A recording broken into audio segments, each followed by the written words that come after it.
Well, hey everyone, welcome to Innovation Tech Talks. I'm Corey Noles, your host today, managing editor of Innovation and Tech Today magazine. And boy, do we have a cool guest today. Charlie Atkinson works for Northrop Grumman, who is an aerospace and defense technology company you've probably heard of from a variety of things over the years. But he has been hands-on involved in the James Webb Space Telescope for 1998, did you say, Charlie? That's correct, March of 1998. Wow, so we're talking just shy of 25 years on this one project. So I guess for starters, how did you become involved in this project back then? Because for most people, this is still something they heard of 6 months ago, probably. And I'd like to see kind of how this comes together from that far out. Sure. Yeah, so prior to this, I worked on the Chandra X-ray Observatory, which was an extremely exciting program and broke a number of paradigms in terms of what X-ray telescopes can do in terms of just the size and the resolving power and the overall collecting area of that telescope. I worked as a subcontractor to what was then TRW, who was the prime contractor for putting together Chandra. And TRW then became Northrop in 2002. I was responsible for putting together the optical assembly and then later on the telescope, working for what is now Northrop Grumman. And as a result of that, spent a fair amount of time working with the people at Northrop Grumman and really understood that they like to do really challenging missions. And so when I got the opportunity to come work at Northrop Grumman, I jumped at the opportunity and started working on a number of different programs. But it was JWST that really piqued my interest because of the amazing engineering challenges that it represented. I remember saying to some of my co-workers, I really want to build that. And so I feel very privileged to have been able to do so. Well, I mean, decades of devotion to a single project is wild. So I imagine watching the launch was a pretty emotional thing. Oh, yeah. Huge conflagration of emotions. I watched the Chandra launch after having worked on it for a comparatively small amount of time. And, the emotions that I felt then were pretty intense also. But with JWST, having spent 2 decades with it, I draw a parallel to sending my 2 daughters off to college. After spending so much time together with them, caring for them, helping them develop and grow, watching them mature, and then sending them off to school, kind of like sending JWST off to the second Lagrange point, you're filled with a sense of pride and joy, but also a little bit of trepidation, asking yourself, did we do everything right? Is it really going to work? And then as my daughters went through the process of moving in, going through orientation, going through class registration, and actually starting to execute, returning back to a very deep sense of satisfaction. And there's a very strong corollary to that set of emotions with what's been happening with JWST. I'll bet there is. I'd never thought of it that way, but that makes a lot of sense. When thinking of a project that takes decades, how do you accommodate for changes in technology over that amount of time? Because some things it's got to be difficult to foresee what could be available to you 10 years ahead of now. Yeah, that's a really interesting question. So for JWST, we knew at the outset that there were 10 new technologies that had to be invented to enable JWST. So we built what we called a technology roadmap, which mapped out, okay, here are these 10 new technologies. What do we need to do to bring them to the point where they can be demonstrated and they're ready to be used for JWST? We also identified some enhancing technology. So if this particular technology matures and is available, let's insert it into the program at this point. But at some point, you have to stop evolving the design and really focus on implementing it. And so while new technologies could come into fruition, you need to say, hey, can't do it because it would have ripple effects into the rest of the design. Now, that said, we were able to take advantage of a number of emerging technologies in areas that didn't affect directly the design of the observatory. So, for instance, when laser radar systems came into existence and were available to us, we used them to help with the alignment of the overall telescope and observatory. And advanced data acquisition systems were introduced that allowed us to have over 600 channels of accelerometer data during the vibration testing that were all synchronized to the point that we could actually monitor a shock wave that went through the observatory structure. Oh, wow. We did scrutinize other technologies that were coming to bear. The battery is a great example of that. We had a design that had a battery that was well known and we'd used on other missions. But in as recent as June of 2020, the company that had built the battery that we were going to use had a new one, and it was much more capable, but had exactly the same size, electrical interfaces, safety systems, etc. So it was a direct replacement for the one that we had. So we made the decision in June after studying it and making sure there were not going to be any other ramifications of introducing it. We made the change. I know along the way there are still a number of hurdles that need to go really well, but I assume after a successful launch and reaching Lagrange 2 and sending back its first images even just this week, or that we learned about this week, is there some cautious optimism, or still feeling pretty strongly that it's going to make it? It's been an amazing couple of months. Going back to Christmas morning, right? Watching the launch itself and seeing the actual solar array deploy from that camera that was on the upper stage. And then watching the telemetry that tells us that propulsion burns that got us going to and in orbit around the second Lagrange point. Those are all, just little milestones along the way that each have an incredible sense of satisfaction. The whole deployment process, which lasted a full 2 weeks, getting all of the sun shield fully deployed, getting the telescope extended, getting the mirrors moved out, etc.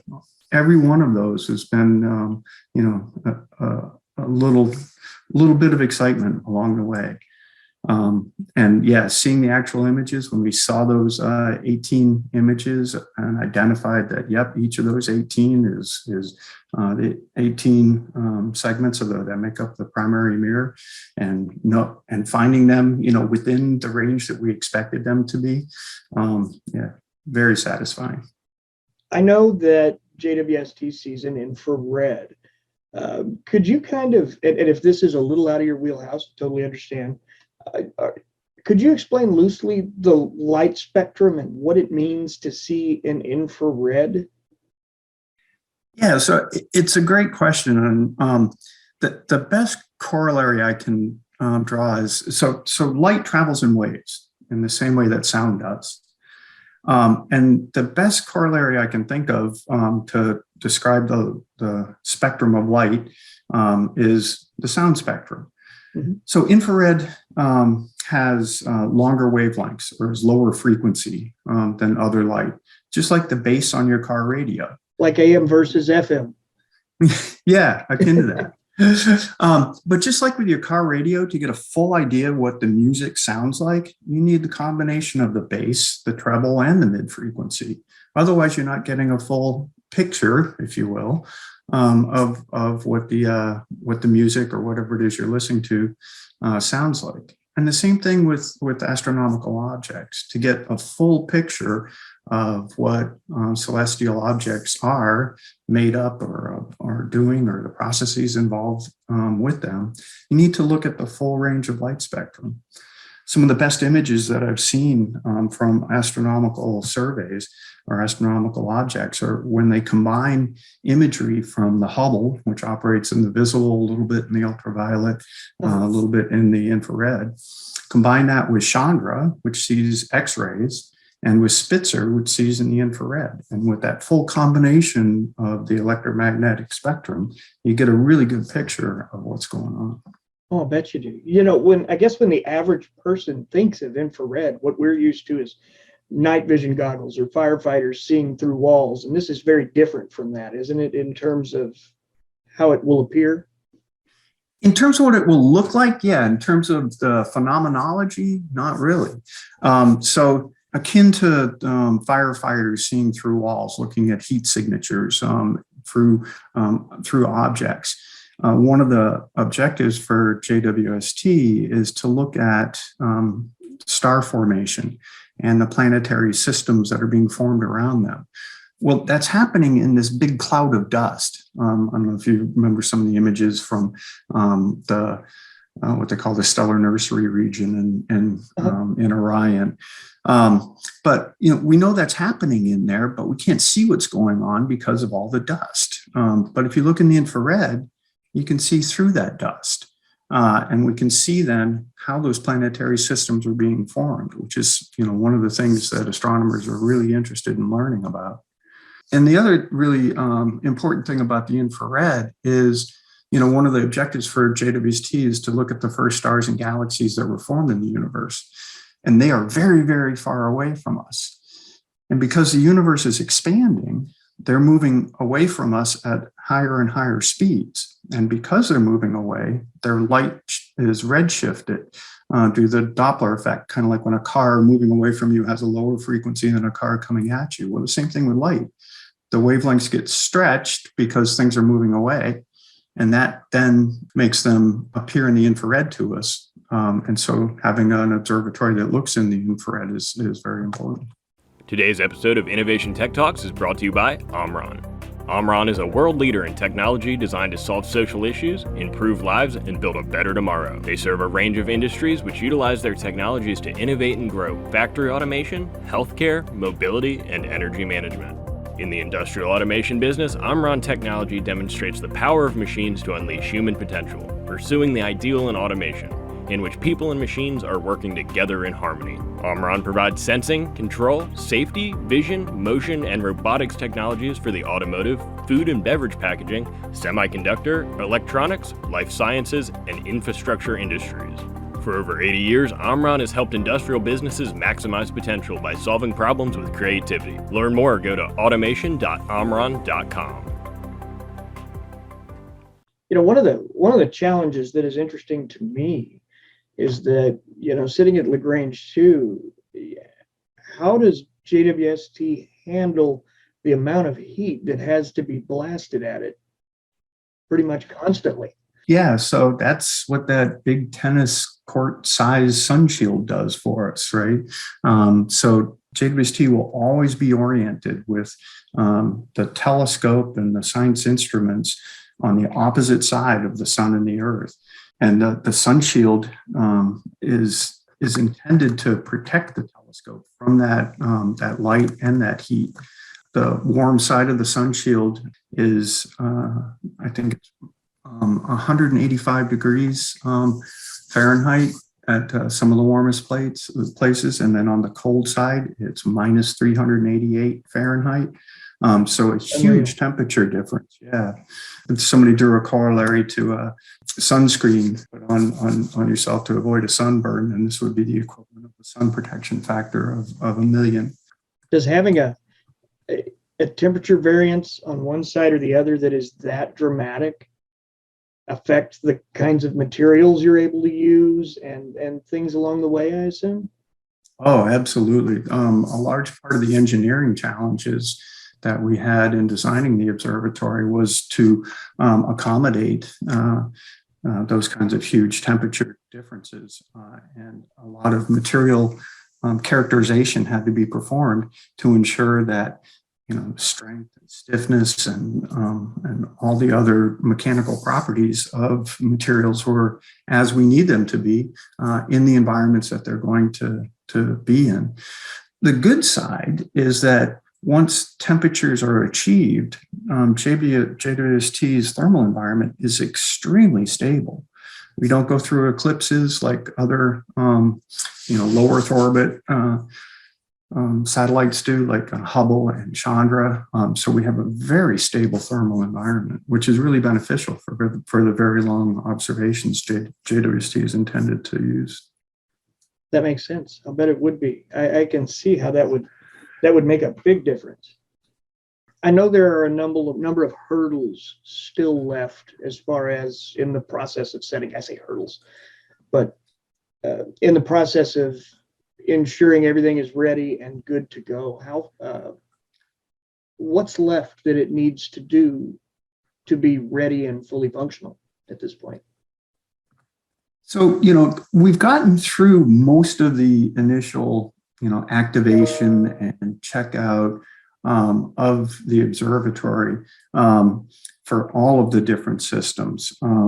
And so a large part of what JWST needs to do to be ready to do science is behind us, which is great. But you're right, there's still a lot more to go.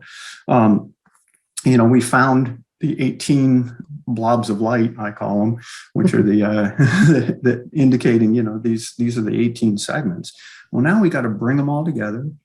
We got to align them to each other to within handfuls of nanometers.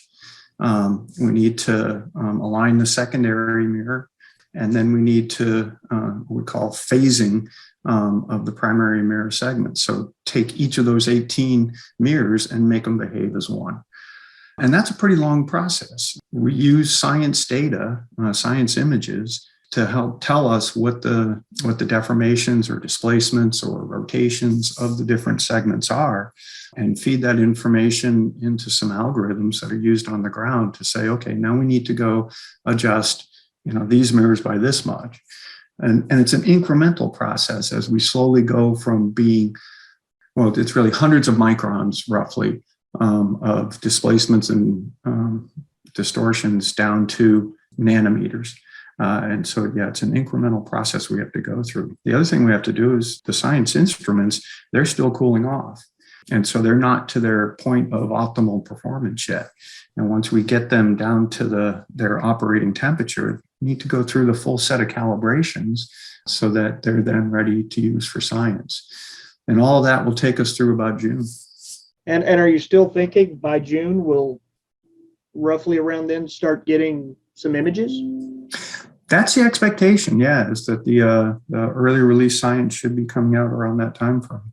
Will there be any kind of big lag before the public season, you think? Or do you think there will be an eagerness to show the world what you're finding? I think a little of both. I know that the astronomical community is anxious to share what they first find. I think they'll need to collect the data and analyze it and make sure that they understand what they're seeing before they release it. So that's just a natural part of the process. But I think they're really anxious to get the information out there. What are you most excited about the possibility of seeing from this yourself? So, JWST has so much that it has the capability of exploring and helping us understand. When I first started on JWST, I was then and still am very interested in exoplanets, finding a planet around another star that has the indications that it could support life. To me, that's amazingly intriguing. And JWST does have that capability. I'm also very interested in the observations that will look at the first stars and galaxies of the universe to help confirm the cosmological theory about the early universe. Right now it's just theory, but taking the observations that will confirm or have to tweak that theory would be, I think, is going to be really cool. But to me, I think the real potential of JWST is to look at things and explore and divulge information about the universe that we don't know about. No one thought when they were coming up with Hubble, right? No one thought, hey, let's go look at the Hubble Deep Field. That wasn't even thought about until later on. But when they made the decision to go open up the shutter for a very long period of time on a dark part of the sky just to see what was out there, they discovered that there are galaxies everywhere. And it's that kind of unanticipated findings that I think JWST is going to really revolutionize our understanding of our universe. And in looking at a difference in how much farther out it is from Earth, how much more powerful it is than Hubble, the different technologies going in, I'm assuming this could be night and day from what we've seen from Hubble over the years, even as impressive as those images are. Agreed. And akin to, how much more capable Hubble was versus, prior observatories, the amazing things that Hubble has shown us.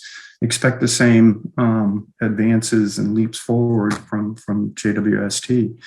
And the same was true of Chandra. Chandra was so much more capable than previous X-ray observatories.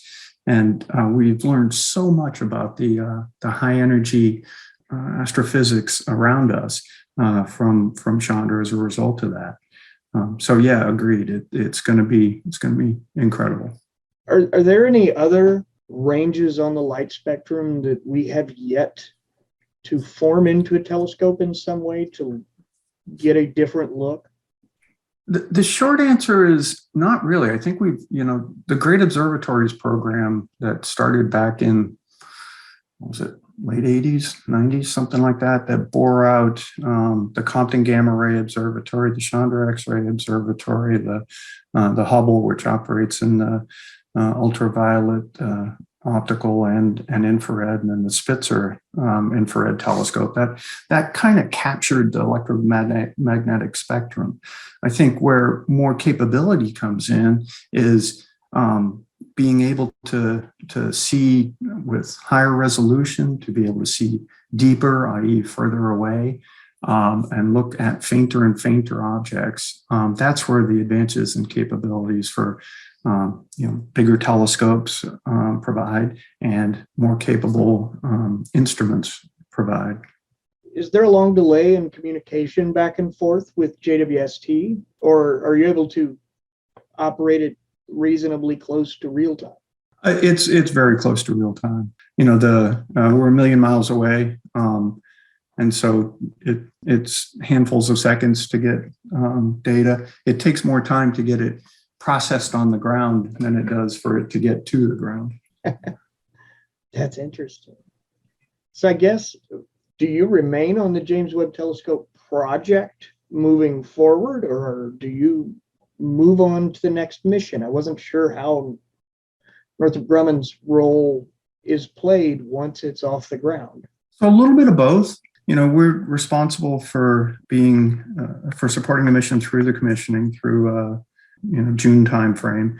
And then, because we've got a lot of the subject matter experts and the people who built the observatory working at Northrop Grumman, we'll have what we call a factory support team who will be there to help troubleshoot problems if there are any, to help with software updates, to keep the mission moving as efficiently as possible. For me personally, JWST is very dear to me. I've spent, almost, like you said, almost 25 years on it. And just like with Chandra, which was launched in 1999, I still stay plugged into Chandra, and I expect to do the same thing with JWST. Are there any other projects in this vein that you guys are working on that can be discussed? Like, is there already a successor to the JWST in the works? So the National Academies of Sciences, Engineering, and Medicine conducts a survey of astronomy and astrophysics to kind of define the goals and objectives and missions every 10 years. And they just released their report for the 2020s in, I think it was October of last year. It's either October or November. And they kind of map out, as they've done, every decade previously, what the science objectives are. And what they identified was really need to work on a series of great observatories akin to the great observatories I described before with gamma ray, X-ray, et cetera. They kind of said, these are all the things that are out there. You should be working to go develop them all and get mission timelines put together, get the technologies development to go make them capable and to come to fruition. And Northrop Grumman we've always stayed connected with the large science missions at NASA, and we will continue to do so. For each of the decadal survey teams who were proposing missions to the decadal team, we worked with each of them to provide the science teams, a perspective from industry, to help define what can be done with reasonable cost and schedule, et cetera. I helped support a couple of those myself, but Northrop Grumman was involved with each of them. And those kinds of missions that represent unique engineering challenges that dramatically advance, human understanding of the universe are the kinds of things that Northrop Grumman engages in. Like our slogan says, we define possible, and that's what these missions represent. Charlie, I thank you so much, man. It's been a real pleasure to talk with you and learn about this, and I'm absolutely excited. I'm checking the news every day, looking for whatever happens to whatever's going on. So it's been really nice to just sit down and pick your brain a little and share it with our readers. Absolutely. It's been great talking with you as well, Corey.